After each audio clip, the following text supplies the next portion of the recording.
ब्रह्मोवाच हे मातस्त्वत्पदाम्भोजं दृष्टं कृष्णा प्रसादतः सुदुर्लभं च सर्वेषां भारते च विशेषतः 60 वर्षसहस्राणि तपस्तप्तं पुरा मया। हे माता, मैंने श्री कृष्ण की कृपा से तुम्हारे पवित्र चरणों के दर्शन किए हैं। यह दर्शन अत्यंत दुर्लभ है, विशेषतः भारत में। मैंने हजारों वर्षों तक पुष्कर में भगवान कृष्ण के लिए तपस्या की थी। भास्करे पुष्करे तीर्थे कृष्णस्य परमात्मनः आजगाम वरं दातुं वरदाता हरिः स्वयं।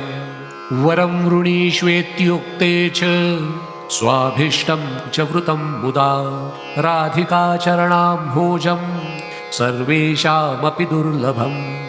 तब स्वयं वर देने वाले श्री हरि ने प्रकट होकर मुझसे कहा, वर मांगो। मैंने प्रसन्न होकर उनसे कहा, हे प्रभु, मुझे राधा रानी के चरण कमलों का दर्शन कराओ, जो सभी के लिए दुर्लभ है।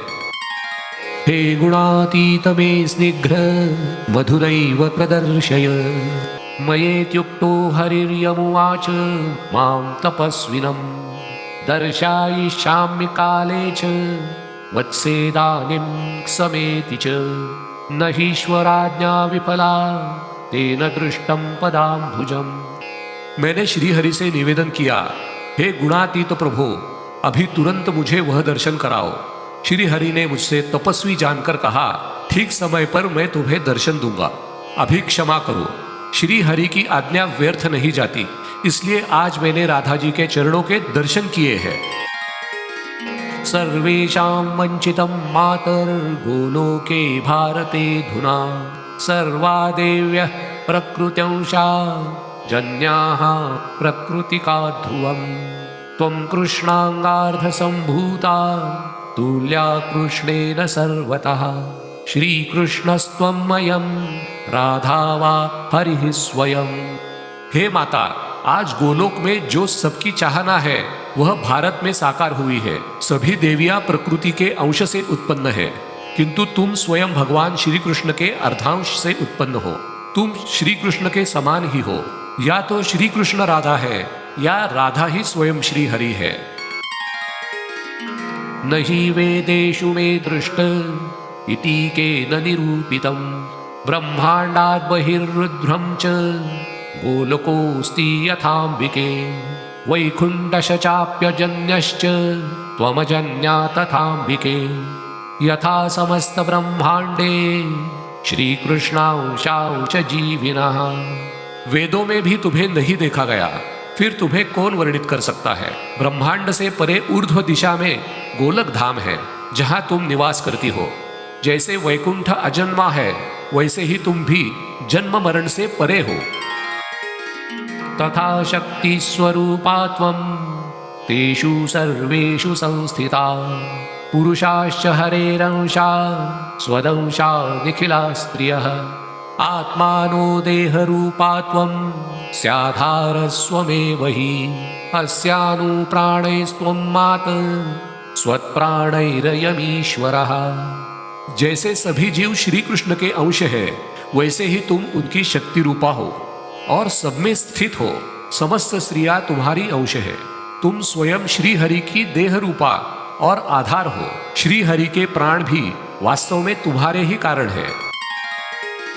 किमहो निर्मितः केन हेतुना शिल्पकारिणा नित्योऽयं च यथा कृष्णस्त्वं च नित्या तथाम्बिके अस्यांशा त्वं त्वदंशो व्याप्ययं केन निरूपितः अहं विधाता जगतां वेदनानां जनकः स्वयं। यह सब किसने रचा, किस हेतु से यह निर्माण हुआ। जैसे श्री कृष्ण नित्य है, वैसे ही तुम भी नित्य हो। तुम उनकी अंश हो या वे तुम्हारे, यह कोई निश्चित नहीं कह सकता। मैं स्वयं ब्रह्मा वेदों का जनक होकर भी इसे नहीं समझ सका।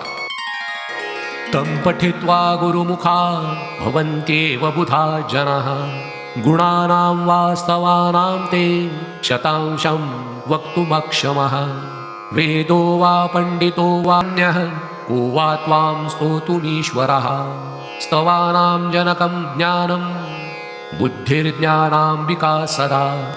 जो व्यक्ति गुरु से यह स्तोत्र सुनता है वे ज्ञानी बन जाते हैं। तुम्हारे गुणों का शतांश भी वर्णन करना मेरे लिए संभव नहीं। वेद पंडित या कोई अन्य विद्वान भी तुम्हारी स्तुति नहीं कर सकता। त्वं बुद्धेर्जननी माता को वा त्वां स्तोतुमीश्वरः। यद्वस्तु दृष्टं सर्वेषां तद्विवक्तुं बुधस्तमः। यद्द्रष्टा श्रुतं वस्तु तन्निर्वक्तुं च कः क्षमः। अहं महेशोऽनन्तश्च स्तोतुं त्वां कोऽपि न क्षमः। हे माता, तुम बुद्धि की भी जननी हो। जो वस्तु देखी हुई हो उसका वर्णन संभव है, पर जो न देखी गई हो उसका कौन वर्णन कर सकता है। मैं महेश, अनंत शेष, कोई भी तुम्हारी स्तुति करने में समर्थ नहीं है। सरस्वती च वेदाश्च समः कः स्तोतमीश्वरी। यथागमं यथोक्तं च न मां निन्दितुमर्हसि। ईश्वराणामीश्वरस्य योग्या योग्ये समा कृपा जनस्य। प्रतिपाल्यस्य क्षणे दोषः क्षणे गुणः। सरस्वती और वेद भी तुम्हारी स्तुति करने में असमर्थ है। जो कुछ मैंने कहा वह यथाशक्ति और श्रद्धा से कहा है। कृपया उसमें कोई दोष न देखे। ईश्वर भी योग्य अयोग्य में समान रूप से कृपा करता है। एक पल में दोष, दूसरे पल में गुण देखता है। जननी जनको यो वा सर्वं समति स्नेहतः। इत्युक्त्वा जगतां धाता तथौच पुरतस्तयोः। माता पिता तो अपने बच्चों के सभी दोष क्षमा कर देते हैं। यह कहकर ब्रह्मा ने राधा जी और श्री कृष्ण के चरणों में प्रणाम किया। प्रणम्य चरणाम्भोजं सर्वे सह आं वन्द्यमीप्सितं। ब्रह्मणा च कृतं स्तोत्रं त्रिसन्ध्यं यः पठेन्नरः। राधा माधवयोः पादे भक्तिं दास्यं लभेत् ध्रुवम्। कर्म निर्मूलनं कृत्वा मृत्युं जित्वा सुदुर्जयं।